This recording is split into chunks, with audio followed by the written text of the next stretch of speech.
Les Juifs de Provence ont besoin de votre attention, de votre écoute, et sont sensibles à votre considération dans une époque si contrastée.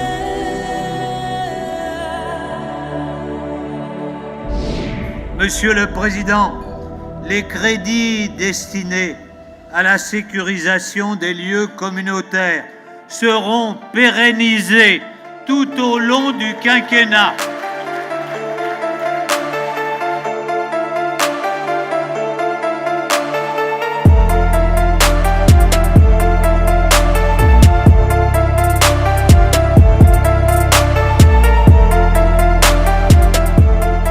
Monsieur le ministre, vous pourrez témoigner à l'endroit de Jean-Michel Aulas que les Lyonnais sont bien reçus à Marseille.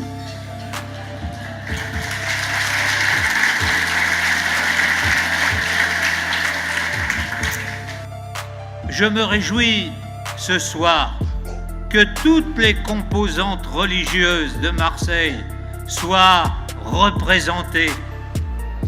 Mais je veux vous dire que je condamne naturellement les paroles de l'imam de la grande mosquée d'Ampalo à Toulouse qui ne peuvent avoir leur place dans notre République. Il faut se réunir. Il ne faut pas diviser. C'est à nouveau un véritable plaisir que de m'exprimer devant vous pour ce grand moment privilégié que représente le dîner du CRIF Marseille-Provence.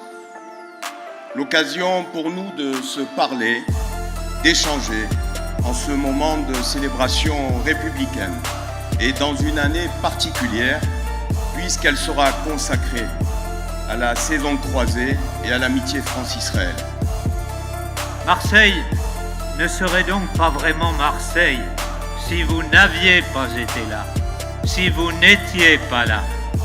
Oui, la Provence ne serait pas la Provence sans l'apport exceptionnel des Juifs qui, dans leur grande diversité, y ont apporté leur talent, leur créativité, leur savoir-faire.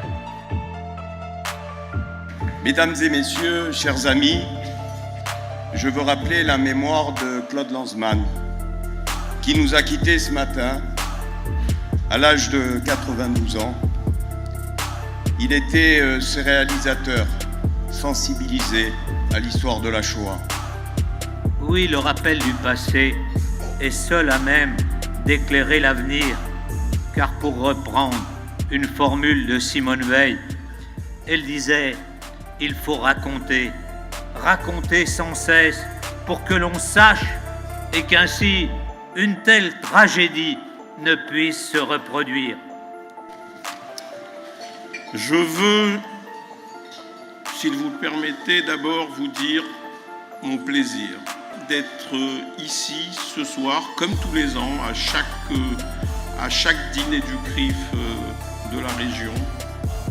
Partager ce moment de convivialité à la saveur particulière, celle des moments d'unité républicaine.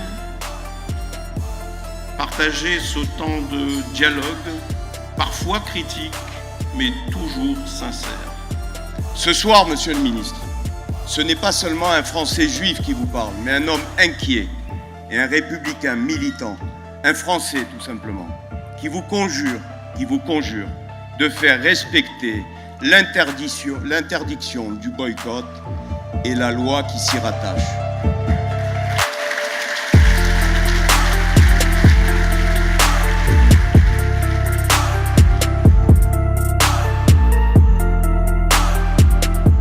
Tous les sujets de préoccupation du CRIF ont été traités.